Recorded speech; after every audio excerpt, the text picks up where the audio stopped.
Hey guys, welcome back to my channel. আজকে আমার চ্যানেলে আমার ট্রাভেল ব্লগের সেকেন্ড পার্টটা আপলোড করার আগে আমি ভাবলাম তোমাদের সাথে আমার লাইফ আপডেট একটু শেয়ার করে নিই।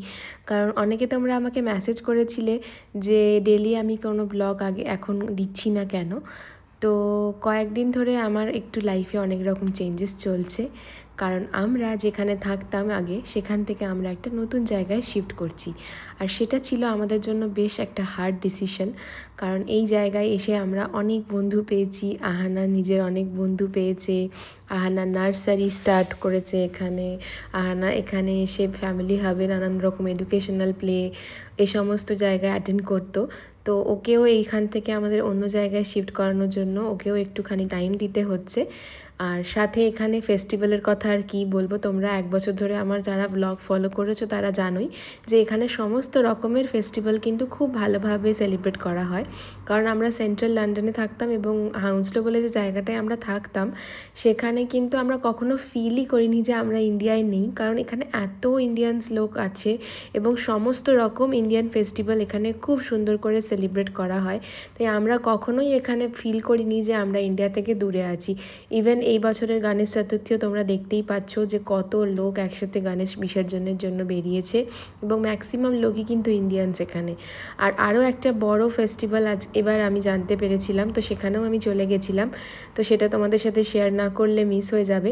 যদি তোমরা কেউ লন্ডনে থাকো বা আশেপাশে লন্ডনে থাকো তাহলে অবশ্যই কিন্তু এই ফেস্টিভ্যালটা বছরে একবার হয়, এসে অ্যাটেন্ড করো। এটা হচ্ছে 15 আগস্ট আমাদের স্বাধীনতা দিবসের দিন। প্রত্যেক বছর স্বাধীনতা দিবসের দিনও হয় বা কোনো সময় অন্য ডেটেও হয় এই ফেস্টিভ্যালটা। এটা কিন্তু স্বাধীনতা উপলক্ষে লন্ডন শহরে এই ফেস্টিভ্যালটা হয়। এবছরে 30 আগস্টে এটা হয়েছিল। তো শিফটিংয়ের মাঝেও সমস্ত কাজ প্যাকিং সব কিছু একা হাতে করার মাঝেও আমি কিন্তু মেয়েকে নিয়ে চলে এসেছিলাম এখানে। কারণ কি, আমার মেয়ে এই ধরনের ফেস্টিভ্যাল অ্যাটেন্ড করতেও খুব ভালোবাসে আর আমরাও ভীষণ ভালোবাসি। আর আমরা সবসময় চাই যে আমরা যেখানেই থাকি আমাদের ইন্ডিয়ান কালচারটা যেন আমার মেয়ে শিখতে পারে, জানতে পারে। সেজন্য আমি এখানে এসেছিলাম। দেখো এখানে কত রকম ইন্ডিয়ান ডান্স প্রোগ্রাম এবং সবথেকে ভালো হচ্ছে বিভিন্ন স্টেটের খাবার দাবারের এখানে স্টল ছিল। মানে ইন্ডিয়ায় যত রকমের ফুড পাওয়া যায় সেই সমস্ত রকমের ফুডের স্টল কিন্তু এখানে ছিল এবং খাবারগুলো প্রত্যেকটাই খুবই সুন্দর ছিল। অর্পণ আসতে পারেনি কারণ ওর অফিস ছিল, বাট আমি কিন্তু তবুও মেয়েকে নিয়ে এখানে এসেছিলাম এবং খুব এনজয় করেছি। প্রত্যেকটা খাবার দাবার আমি টেস্ট করেছি, মেয়েকেও খাইয়েছি। এখানে ঝালমুড়ি থেকে শুরু করে ফুচকা থেকে শুরু করে চা থেকে শুরু করে সমস্ত কিছু লোকেরা দেখছো লাইন দিয়ে খাচ্ছে। এবং এখানে অনেক রকমের মানে ইন্ডিয়ান যে কস্টিউমগুলো হয় সেই কস্টিউমগুলো পরেও মানুষজন এখানে এসেছে, অনেক এনজয় করছে এবং আমার মেয়েও এগুলো দেখে কিন্তু শিখতেও পারছে, জানতেও পারছে যে আমাদের দেশের কালচারটা কীরকম বা কী ধরনের খাবার দাবার আমাদের দেশে সব পাওয়া যায়। তো আমি সেই জন্য সবাইকে রেকমেন্ড করব বছরে একবার সময় করে হলেও এখানে তোমরা কিন্তু এসে ঘুরে যেও, তোমাদের খুবই ভালো লাগবে। আর সবথেকে বড় কথা, আমরা এই হাউন্সলোতে আসার পরে এত ফ্রেন্ড পেয়ে গেছি, এত ভালো লাগা, এত ভালোবাসা। এই সব ছেড়ে নতুন জায়গায় যাওয়াটা কিন্তু আমাদের জন্য একটা খুব বড় ডিসিশন। বাট লাইফে তোমাকে সবসময় বড় ডিসিশন নেওয়ার জন্য একটু হলেও চেঞ্জ করতেই হবে এবং সেটা কষ্টকর হলেও সেই চেঞ্জটা আগে তোমাকে অনেক উন্নতি করার জন্য হেল্প করবে। তো সেজন্যই আমাদেরকে ডিসিশন নিতে হলো। এক বছর আগে ইন্ডিয়া থেকে সমস্ত কিছু কমফর্ট জোন ছেড়ে আমরা এখানে এসেছিলাম। আবার এখন এখানে একা হাতে, জানোই বিদেশে সব কাজ একা হাতে করতে হয়, সাথে এখন বাচ্চাকে সামলে একা হাতে সমস্ত প্যাকিং করে সব কিছু করে তারপর আমাদের শিফটিং করতে হচ্ছে। তাই জন্য একটুখানি আমার ডেলি যে ভিডিওগুলো আমি তোমাদের সাথে শেয়ার করতাম সেগুলো করতে অসুবিধা হয়ে যাচ্ছে।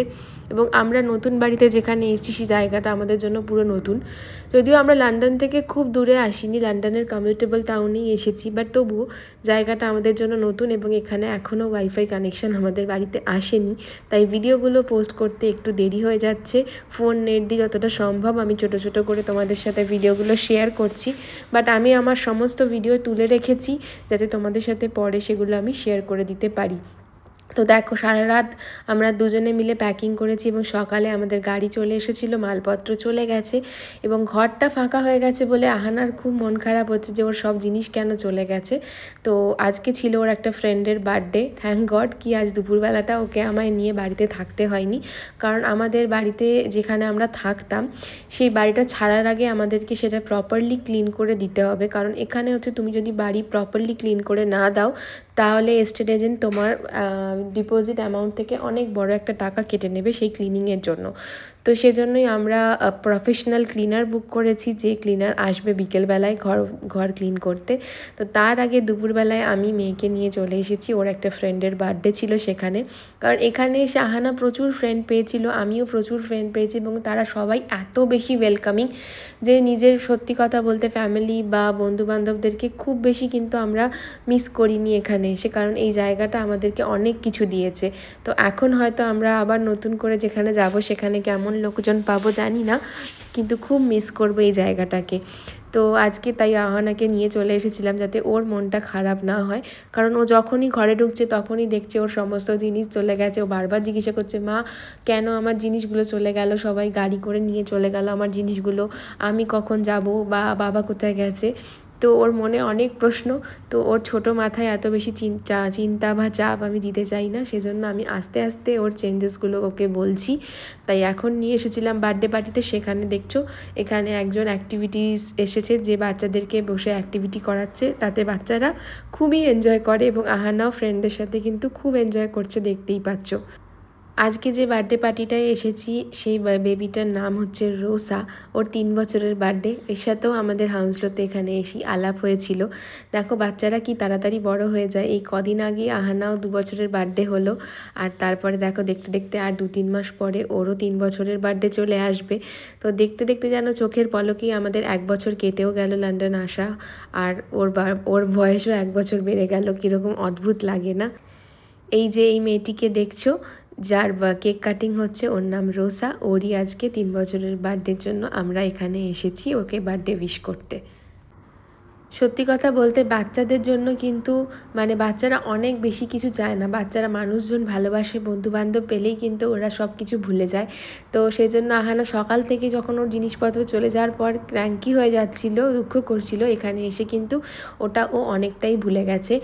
এবং কিছু মানুষের কথা আমি এই ভিডিওতে না বললেই নয়, তাদের হেল্প না পেলে কিন্তু সত্যি করে আমি এত ইজিলি সব কিছু করতে পারতাম না, কারণ আমার বাড়িতে প্রফেশনাল ক্লিনার ডেকে আমাকে ক্লিনিং করাতে হবে। তো এখানে বার্থডে পার্টিতে আসার পরেও আমার বাড়িতে গিয়ে আমার অনেক কাজ রয়েছে, কিন্তু সেই সময়গুলোর জন্য আমার এখানকার যারা ফ্রেন্ড তারা আহানাকে টেক কেয়ার করেছে, তাদের বাড়িতে রেখেছে, এবং সেজন্য আমি ভীষণ ব্লেসড যে তারা আমাকে এত হেল্প করেছে বলে আমি সমস্ত কাজ খুব সুষ্ঠুভাবে ভালোভাবে করতে পেরেছি। এই যে দিদিকে দেখছো, এই দিদির নাম সুপর্ণা। দিদি একজন পেন্টিং টিচার। দিদির কথা না বললেই নয়, দিদির বাড়ি শ্রীরামপুরে, এবং আমার সাথে এখানে এসেই কিন্তু দিদির আলাপ হয়েছে। বাট এত কম দিনের আলাপে যে কোনো মানুষ এত ক্লোজ হয়ে যেতে পারে না দেখলে বুঝতে পারতাম না। আমরা যখন বাড়িতে প্যাকিং শিফটিংয়ের সমস্ত কাজ করছি, দিদি নিজে হাতে খাবার বানিয়ে, চা বানিয়ে আমাদেরকে বিকেলবেলায় এসে দিয়ে যাওয়া, রাত্রিবেলায় ডেকে বাড়িতে ডিনার করানো, তারপর আমার মেয়েকে টেক কেয়ার করা। দিদি মেয়েকে অনেকক্ষণ ঘরে রেখেছে, এঙ্গেজ রেখেছে, যাতে আমার মেয়ে দিদির কাছে থাকে এবং আমি কাজগুলো করে নিতে পারি। সো এই সমস্ত হেল্পগুলো কিন্তু আমি এখানকার মানুষদের কাছ থেকে পেয়েছি। এগুলো না পেলে কিন্তু আমি সত্যি করে একা হাতে সবটা করতে পারতাম না। সবাইকে খুব মিস করব। দেখা হবে আবার নেক্সট ব্লগে। সবাই ভালো থেকো। থ্যাংক